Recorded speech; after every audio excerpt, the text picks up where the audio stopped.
Guys, napakagalante ng tour na to. Wala talaga kaming ginawa kundi kumain. Meron kasing add-on na scan lang tong QR code dito sa pila.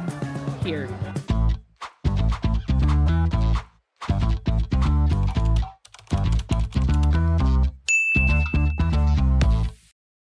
Hi amazing people and welcome back to my YouTube channel. So sa video ito guys, tayo ay pabalik na sa Shanghai. So watch me, panoorin nyo ang video ito kung gusto nyo malaman kung ano yung mga gagawin natin sa Shanghai, particularly sa The Bund area. And magkakaroon din tayo ng dinner cruise sa Huangpu River mamaya. And mahaba-habang biyahe ito dahil nag-stop over pa lang kami from Guangzhou papunta sa Shanghai. And marami pa tayong activities today, so stay tuned and samahan nyo kami. So guys, dumaan lang kami dito sa convenience store. Ako lang pala. Para bumili ng chips. Kasi may nagugutom na doon sa sasakyan. Ito na lang. May etong lace na ganito is 12 yuan. Yung chips na ganito, yung maliit, 7 yuan. Ito na lang. 7 yuan lang. So bili tayo nito. Natin kung bumabili pa tayong iba. Maliit na convenience store lang to guys, dito sa gas station. Guys, biyahe na ulit tayo. Yes. Grabe, mahigit isang oras pa tong biyahe na to. Malayo-layo pa, pero at least nasa Shanghai na tayo. Last na long na biyahe na natin to. Malayo pala yung sa Shanghai. Kaya buti nakatur tayo para hindi hassle yung kung magko-commute, parang mas malala to. Hey guys, so after 7 years, nandito na kami sa Shanghai. And nandito na kami sa city center. And pupunta kami dun sa The Bund area. And i-explore natin tong buong area ng city center ng Shanghai. Pwede din tayong pumunta sa Pop Mart kasi nakita namin siya bago bumaba. So, let's go, samahan nyo kami mag-explore. So guys, dinner yata muna ang gagawin namin.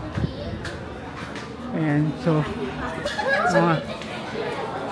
so tayo ay magde-dinner. Nandun yung mga katropa natin. Kain lang ng kain. Kain na naman. Puro kain.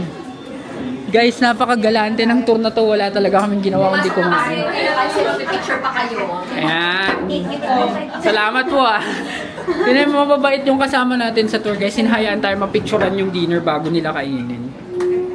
Guys, sorry, hindi ko alam kung anong pangalan nitong restaurant kasi dito lang kami bumaba. Tapos, yan, pumasok na kami dito sa restaurant. Kara ko shortcut to restaurant na pala, pero ito yung itsura niya.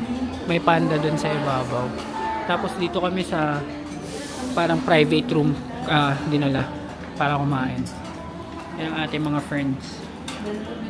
So, kain tayo guys.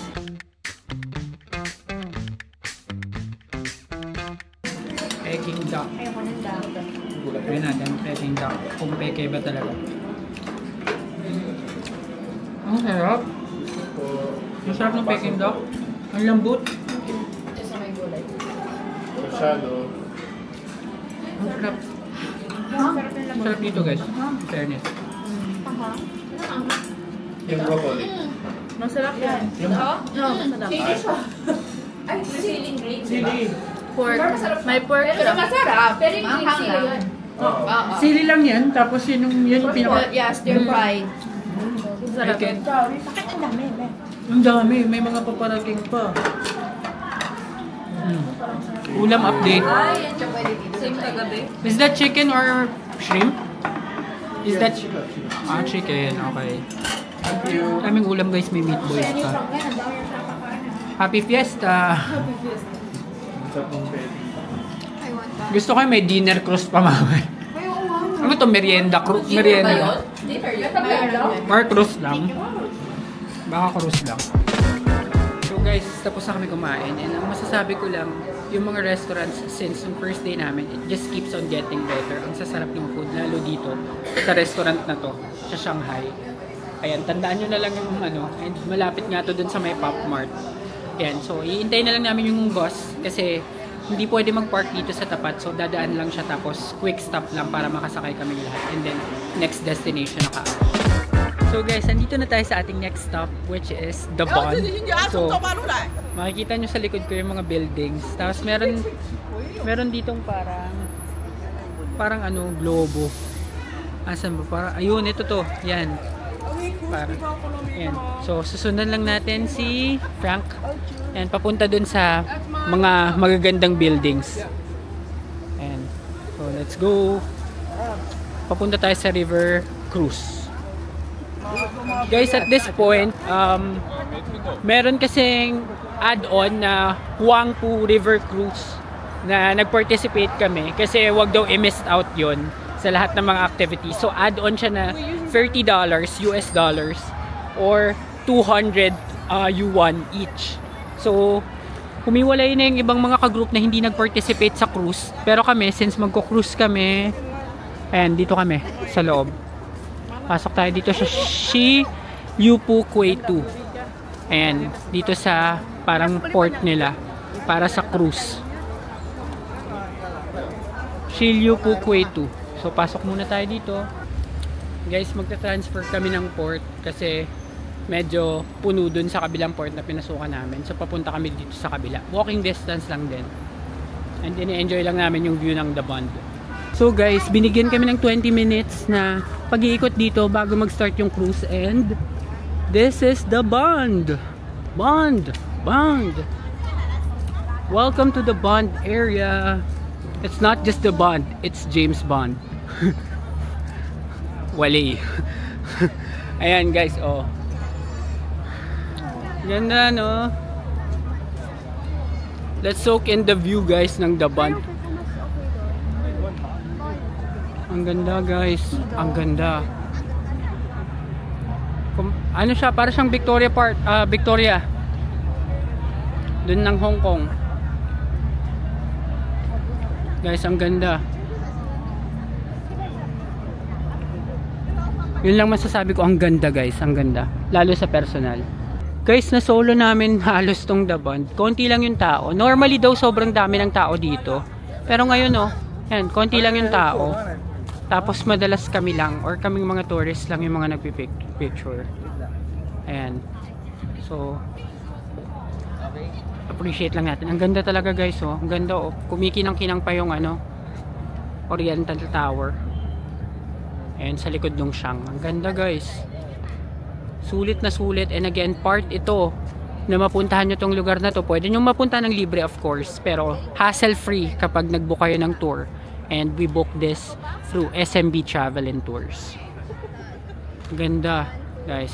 Ayan yung mga boats na sasakyan natin. Guys, ito na. Naglalakad na kami pabalik dun sa, or papunta na dun sa port. At kami na yung magre-river cruise. And so, dito guys.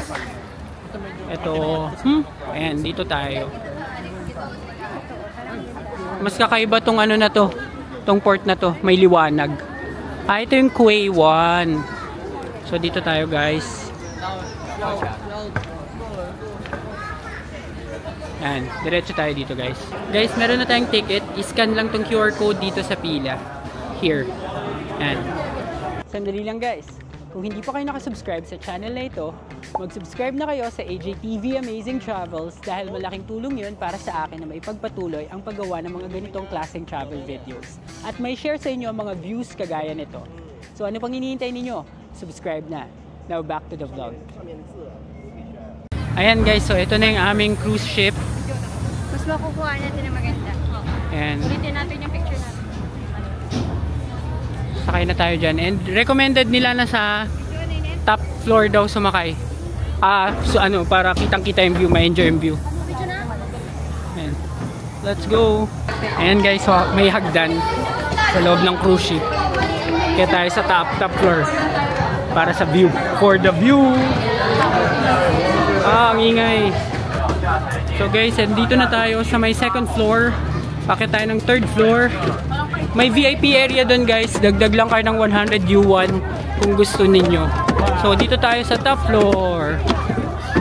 Wow! Kailangan makapwesto na. Dito tayo po pwesto. Guys, naunahan kami dun sa mga dulong pwesto pero makikisuyo na lang kami ng picture dyan mamaya. Yan, naandar na rin tong cruise. Ito na guys, umaandar na at iikot naman tong boat. Nakahanap lang kami ng pwesto. Ayan. So, okay na okay dito guys. Enjoy natin tong cruise na to. Let's go! Ayan na guys, umikot na siya. Ito na yung mga buildings. Ang gaganda ng mga buildings guys. Ayan. Grabe, mas ma-appreciate mo siya kapag nag-cruise ka talaga, nag-night cruise ka. Ayan, dito sa Huangpu River. Ang ganda. Inaabangan ko yung Oriental Oriental Mindoro. Ganda oh. Gandun sa dulo guys oh. Guys, ito na yung ang tawag yan? Oriental Tower. Ang ganda. Ang ganda niya guys. At talaga naman sulit na sulit.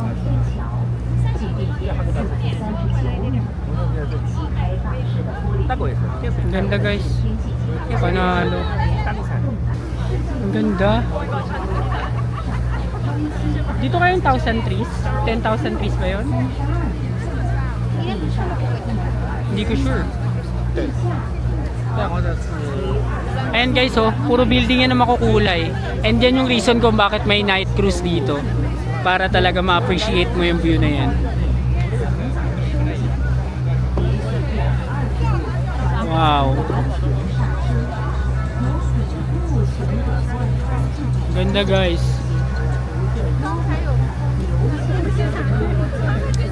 Speechless lang, ina-appreciate ko lang yung view. Ayan, MOA. Oh. Ayun yung MOA guys oh. MOA.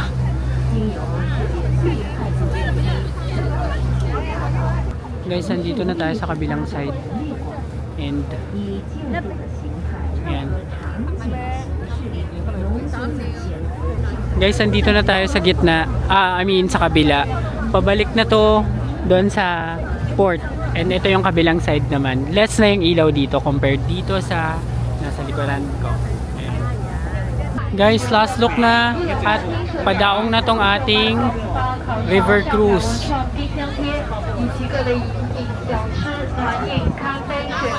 Ayan. Ito guys yung North Bund naman. Tapos parang may event dito na pinagpa-practice nila. Ayan. So, ito yung mga iba pang buildings. Ayan. Kulay din. Guys, mahaba pa pala to, joke lang. And meron pang parang pa-fountain or pa-falls dito. Ang ganda nito, guys. So, itong area to. Iba naman yung atake niya, parang England, ganun. Ganda, oh. Ayan, guys, closer look, oh. Dito sa mga magagandang architecture dito sa The Bund, sa North Bund banda. Ang ganda talaga. Grabe. Kahit nakatayo lang kami buong cruise. Ang ganda. And dito pala guys yan sa North Bund, dito yung maraming mga tao. Ang daming tao dun sa mga yun, oh. Diyan sa mga falls, ang daming tao, ang daming nagpipicture.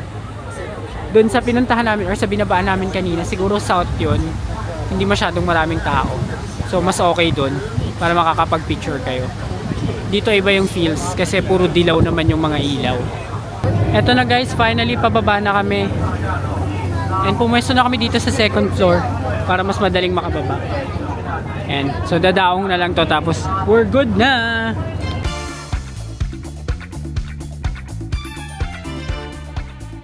Guys, kabababa lang namin ng cruise and